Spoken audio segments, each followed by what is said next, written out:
Eh bien, nous voilà au cœur de cette célébration et nous venons d'entendre une nouvelle des plus surprenantes. Marie-Madeleine et l'autre Marie s'en vont pour regarder le sépulcre. Je m'arrête déjà sur ces premiers mots de l'Évangile parce qu'il me semble que nous nous retrouvons un peu tous dans ce comportement des femmes.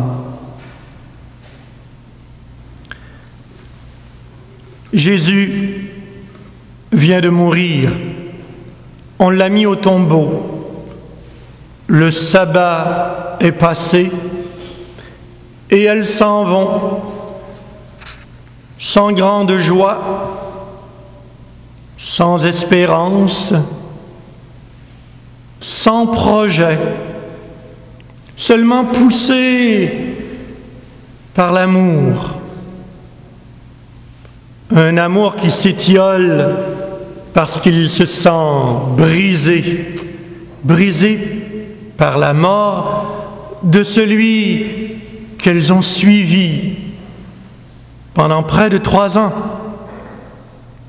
celui qu'elles ont appris à aimer, celui qui avait cette qualité, cette capacité de les surprendre à chaque fois qu'elles s'approchaient de lui. Et là, ce matin, il n'y a plus de surprise. Il n'y a plus de joie. Il n'y a plus son visage. Il n'y a qu'une triste solitude, une froide absence.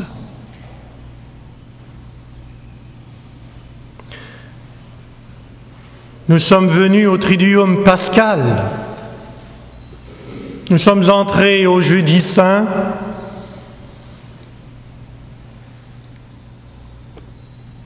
Peut-être un peu comme ces femmes, le cœur vide, là, épuisé par un long carême, fatigué d'un long combat spirituel,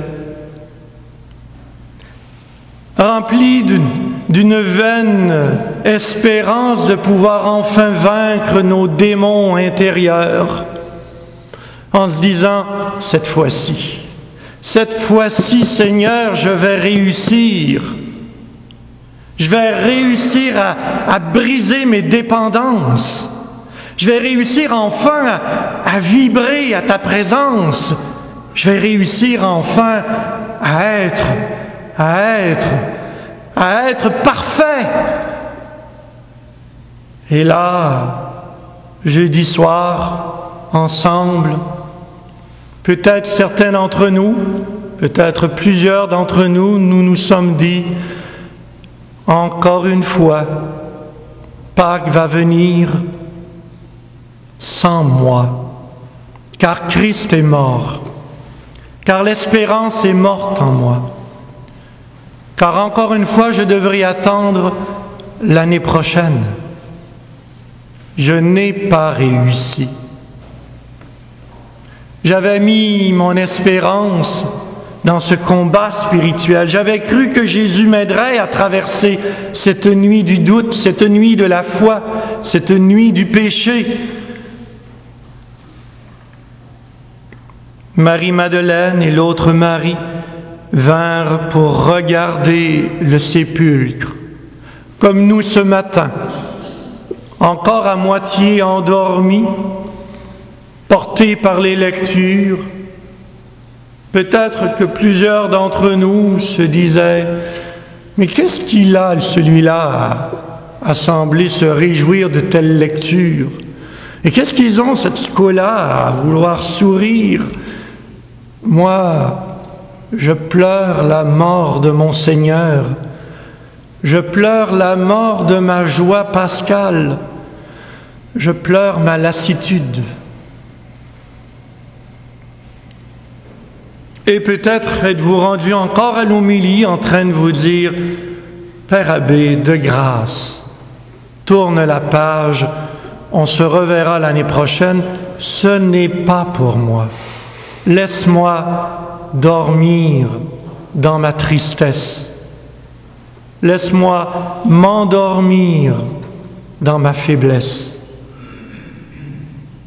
Et voilà qu'il y eut un grand tremblement de terre. L'ange du Seigneur descendit du ciel, vint rouler la pierre et s'assit dessus.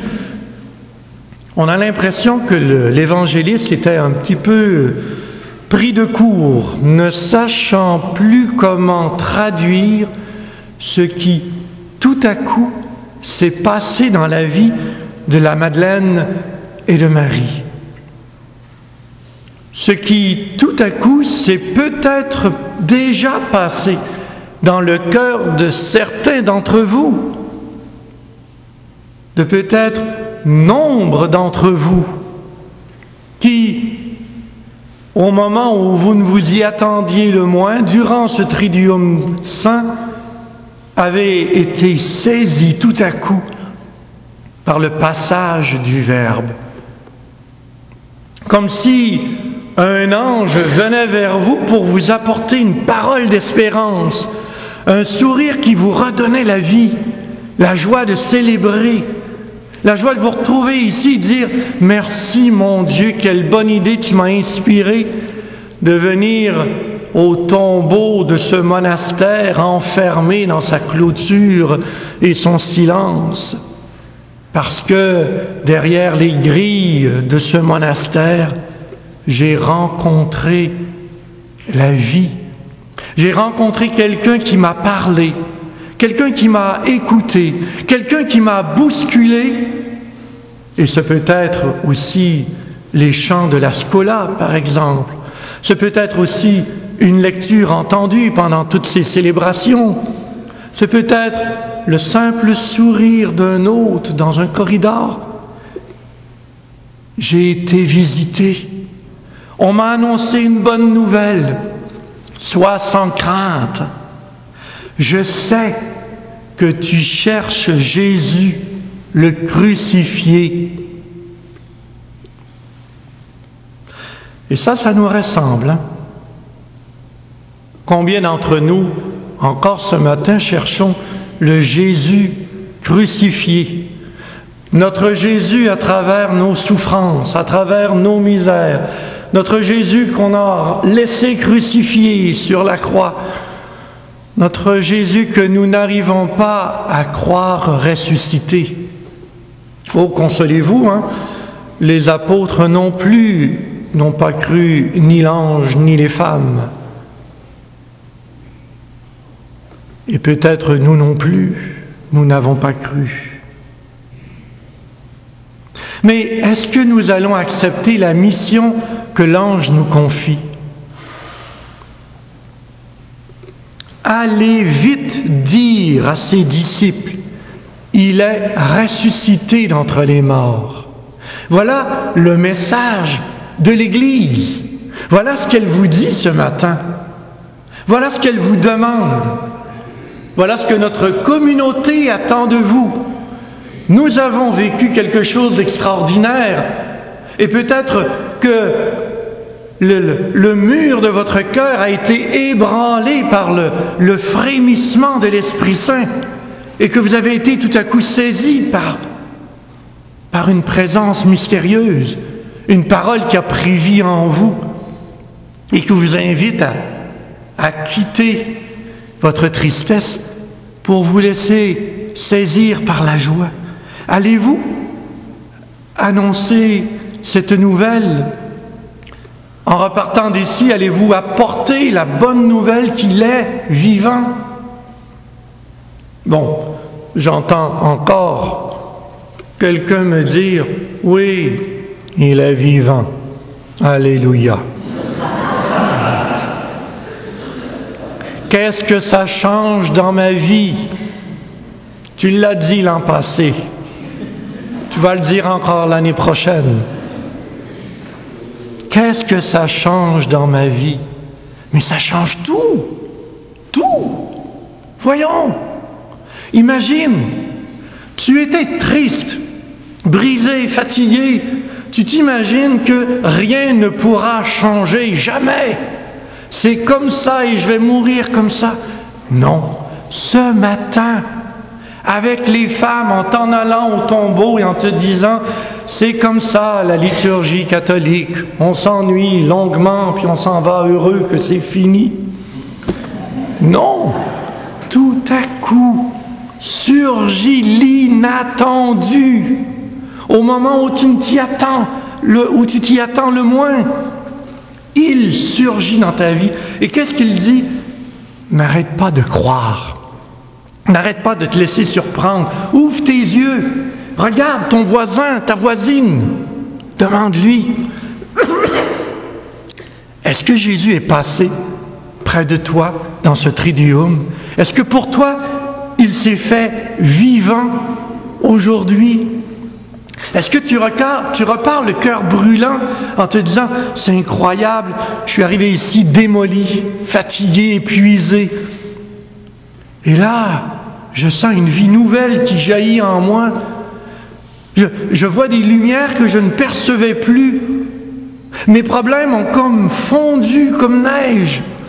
Oui, ils sont encore là, mais je sens la force pour les dépasser, pour les traverser. » On dirait que le message de Jésus prend sens désormais dans ma vie. Si ton voisin, ta voisine te dit cela, alors toi aussi tu as rencontré l'ange.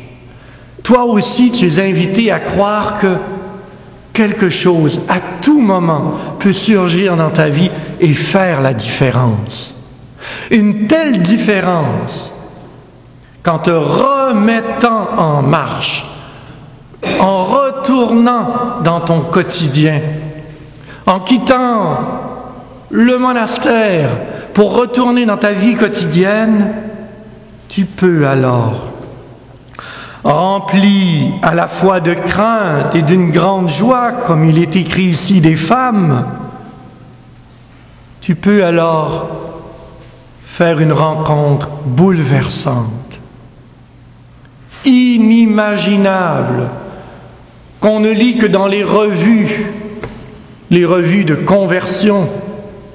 Et voici, dit le texte, et voici que Jésus vint à leur rencontre et leur dit, « Salut, vous imaginez ? Ça aussi, c'est pour nous. Ce matin, chacun de nous, on a la possibilité, la grâce de cet inattendu de rencontrer le vivant. Parce qu'il l'est. Parce que pendant 2000 ans, nos frères et sœurs nous ont dit, je l'ai rencontré, je l'ai vu vivant. Oui, c'est vrai. Au moment où je m'y attendais le moins, il est venu à ma rencontre. Mes frères et moi, nous avons souvent l'occasion d'animer des retraites et d'entendre des témoignages bouleversants de frères, de sœurs qui nous disent « Waouh! J'aurais jamais imaginé que Jésus puisse se faire si présent dans ma vie. J'avais l'impression de le toucher, de le voir. Jésus est venu à ma rencontre. » Et nous, on reste bouche bée, émerveillés, touchés par cette délicatesse de notre Dieu, car il est vivant. Et puis, on peut peut-être regarder de beaucoup plus près. Il est vivant, certes, dans le cœur de nos frères et sœurs, nos proches, mais il est peut-être aussi au milieu de nous. Saurons-nous le voir? Saurons-nous nous laisser toucher par cette petite joie intérieure qui nous permet de le voir? de le goûter et d'entendre son message. N'aie pas peur. Va annoncer qu'ils doivent retourner dans leur quotidien. C'est là qu'ils me verront. Eh bien, que notre aujourd'hui soit le plus beau lieu pour croire à cet inattendu de Dieu qui surgit toujours dans notre vie et qui nous attend au détour de nos croix pour nous dire que l'amour est plus fort que la mort.